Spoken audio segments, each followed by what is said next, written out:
Stop chasing, start attracting. Most men chase women. Now, you are allowed to chase the outcome of a relationship, just never one particular individual. Most men come from such scarcity in their dating and relationship life that when a woman gives them the slightest bit of attention, they'll latch onto it for dear life. And then she doesn't text back for a couple of hours. They panic. Imagine if you hadn't eaten food in 2 weeks and I were to dangle a steak, a fillet in front of you. You would feel a lot of neediness towards that steak. You might convince yourself that you love the steak. In fact, you're just coming from nutritional scarcity. Your psychological need for love and connection, and also for intimacy, has not been met sufficiently. That's why you now experience something that you call love. But it's not even love. You have to understand there's 3 different things. There's love, neediness, and desire. Desire is something we all feel.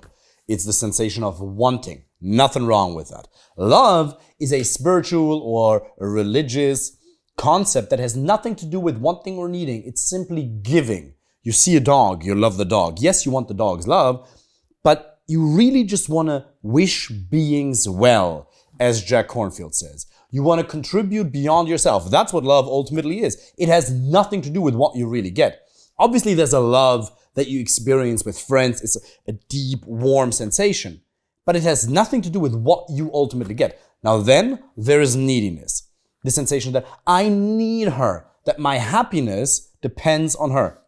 It's a combination of some fuzzy feelings with the mental label, conscious or unconscious, that you will not be able to experience long-lasting happiness without any particular individual. That's neediness. Neediness is something you have to cut out from your life. You simply have to make a decision that the next time you experience any needy thought in whatever shape or form, that you cut it out and you do not believe it. Most men are fully associated with scarcity. Oh, I need her. I really like her so much. It's a thought. The second you dissociate the thought by recognizing that, okay, there's consciousness and the thought appears in consciousness, or Jack Kornfield, the best meditation teacher in the world, says, you are the space of loving awareness within which thoughts and emotions arise, and you are the one who knows. Instead of recognizing, oh, there is a thought, and laughing about it, saying, aha, that's the old me, that's the old David, the scarcity-based version of me, no longer me. If you're not associated with it, then the thought doesn't have power over you. But you start chasing women and thereby push women away when you believe needy thoughts, when you're fully associated with scarcity. You have to understand that the only thoughts that control you are the ones you actually believe and the ones you don't even notice that you are believing. You can have all kinds of thoughts and look at them. Mind like sky meditation. Imagine your mind is like a sky and there's thoughts and emotions that come. They come like birds, they come like sounds, and you just watch them and you sit grounded right here, right now. Absolutely 100% complete. Then they don't have any power over you anymore. Then you have choice. That's why meditation is so powerful. You don't actually have to meditate, but it's a very powerful tool. But you have to make the decision to no longer buy into neediness. I'm going to give you a couple of strategies in a minute, but the most important thing you have to do for yourself if you want to find a quality relationship, the right girlfriend or wife for the long term, is to create abundance for yourself. The way you stop chasing any particular individual is by creating abundance for yourself. You say, I'm allowed to chase the outcome of a relationship while not feeling any internal hurry. I want to make the outcome happen because I want to have a family, and I won't just wait for luck. The right one will find you eventually. Just wait. The only thing that's going to come by accident is a very mediocre relationship. And that's going to lead to pain. How many men do you actually know? How many men do you actually know that are in relationships with women they're truly physically attracted to, that have the same values, and that have compatible personalities? Very, very, very few, if any at all. Most men who are in relationships with women, those are relationships that shouldn't even be a friends with benefits situation because they're not compatible enough. Most of the conflicts you have in a relationship come from an utter lack of compatibility. That's why you need so many options. So you can absolutely chase the outcome of a relationship by saying, I'm going to make this happen, while not coming from a place of scarcity. You got to come from a place of abundance where you almost feel like you don't need it anymore, but you want it. It's perfectly fine to feel desire and inspiration, but no desperation. In spirituality, there's this idea that you will always act either from a place of scarcity or abundance, inspiration or desperation. And if you understand that coming from an internal place of abundance will maximize your outcomes in the actual interactions with her, as well as metaphorically speaking in life, once you understand that coming from abundance really, really helps you, and you feel how good it feels, and you remind yourself rather how good it feels because you've tasted abundance in other areas of your life, then you just make a decision to cut out scarcity once and forever. And scarcity is not something we have or don't. It's a mental and emotional state we can fall into. We can all fall into it. It's a mental and emotional state we can slip into if we don't pay attention, if we don't have the right environment, if we don't have the skill set, if we don't manage our state, and if we don't audit our beliefs. Refuse to live in scarcity. Yeah, but I scheduled the state and I really liked her and she canceled on me and then I temporarily experienced scarcity. Temporarily experiencing scarcity is no problem whatsoever. You just can't believe it and you can't stay there. We're all going to experience all kinds of emotions every once in a while, but what's your home? Where do you choose to live? You need to commit to abundance on a daily basis.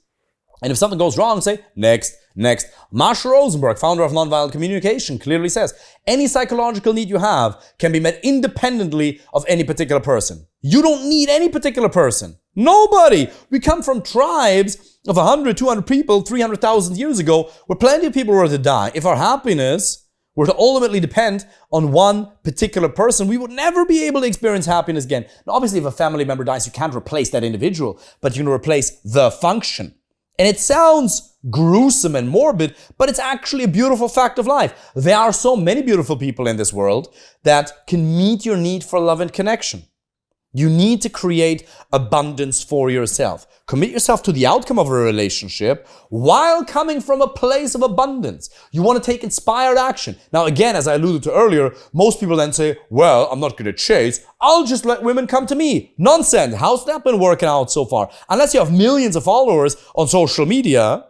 And even then, by the way, the women who'll slide into your inbox because you have a big following on social media, let me tell you something, they're not going to be the ones who are right for you. Because guess what? They're also in Jay-Z's and 50 Cent's or whoever's inbox. They're not just in your inbox. So the ones you really want, you will ultimately have to approach them most of the time. Because it's not the lady's job to make the first step. You have to come from a place of abundance, because just saying, oh, they will come to me eventually, it won't.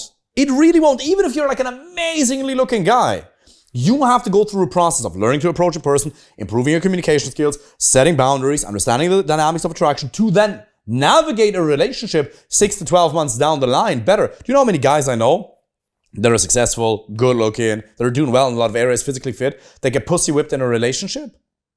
It's shocking because they've never learned how to communicate in a way that screens out the wrong people and that builds and sustains a whole lot of attraction with a lady that they're actually truly compatible with. This life can be absolutely beautiful, but you have to commit to an internal space of abundance, an attitude of abundance, while taking strategic action. The right woman won't just come to you. You have to use dating apps, Instagram, and in-person approaches. And if you use these tools well, you will get a lot of quality options. You will disqualify most of them rather quickly. And then over X amount of months, you'll be able to choose the right person from that.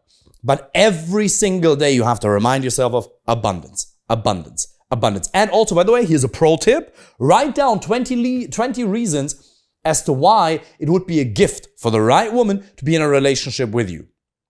Write down a list of 20 reasons as to why it would be the greatest gift on God's green earth for the right woman to be in a relationship with you. This is not coming from an arrogant space, but because you're so compatible, you are not a, but the best option for her. What do you bring to the table? 20 reasons. And then you read that list and you actually look at it. Not 17, not 18, 20. And you take a look at it and it'll ground you in the value you actually contribute. You're probably a very kind, intelligent guy who has a degree of stability. Maybe you're doing well. Maybe you're ambitious. You have so many things that you're able to contribute to a relationship that the right woman would really appreciate. Now, some women have zero appreciation for you, but the right ones, they will, because you're going to make a conscious effort to meet her needs on a day-to-day basis. Write that down. If you want me to help you personally, find the right girlfriend or wife, apply for a free initial consultation. Looking forward to speaking with you soon. Take care.